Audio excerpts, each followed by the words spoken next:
So I am a registered Democrat. I've been a registered Democrat all my life. When she was born. I'm a registered Republican.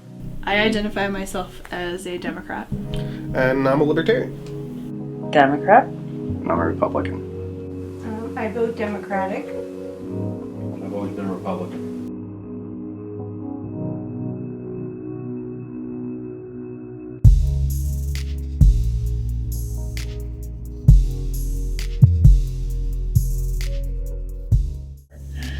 If we talk about politics, it's an argument. So it depends on how often we talk about politics in any given, and Obviously, election years, it gets to be more. Right. And then it usually settles down. Yeah. It is something I brought up about the third or fourth date. Yes. I said, I'm a Republican and I know I'm not going to change. I wouldn't consider them arguments, more as like debates. Yeah. A lot of times when main things come up and we want to discuss the different views, it's more of a debate over our beliefs on the topic.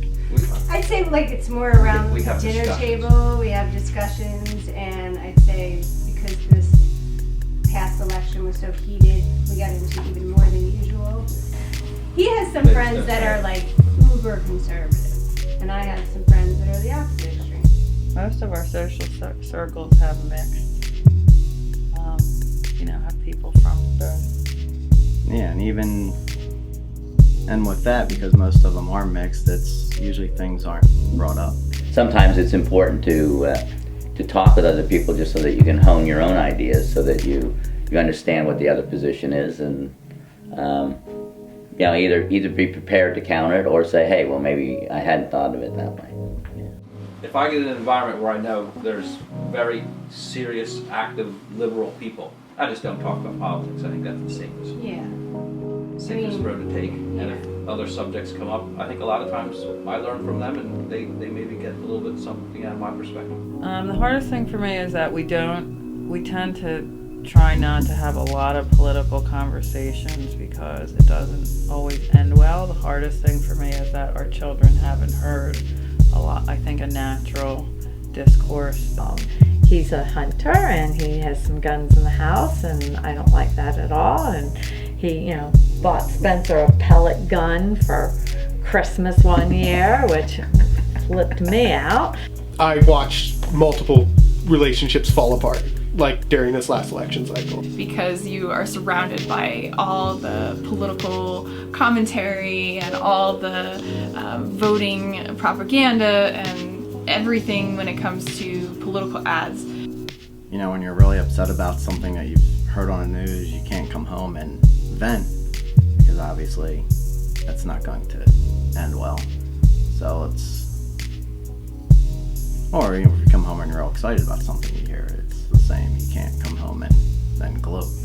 You need to have a little bit of debate in a relationship, because then you know that person has their own view. Because if you always went along with the same thing, somebody obviously is holding something back, and you don't want someone to hold something back in a relationship. You want to know that they're being honest.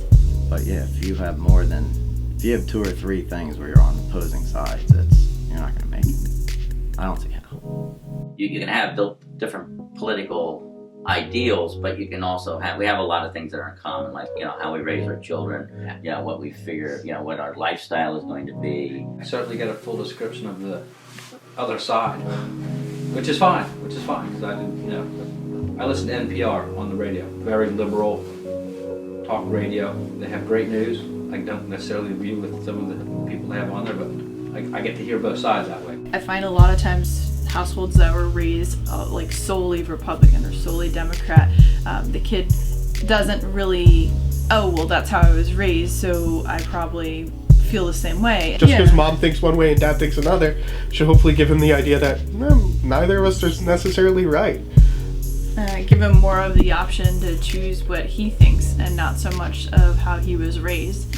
I would say it shouldn't stop you from having a relationship with that person or from marrying that person. Unless there's such extremism between the two parties, I think that it is something that can easily be worked out. Obviously, we've been married for 38 years, so we've done something right when it comes to politics. When you go in a relationship with somebody who has slightly different views than you, you have to accept that there are certain things that's how they believe. And if you can't love them for their beliefs, then obviously it wasn't really meant to be. If you can accept their beliefs but still have conversations over it because you don't believe that same way and you still love them, then obviously that relationship is more important.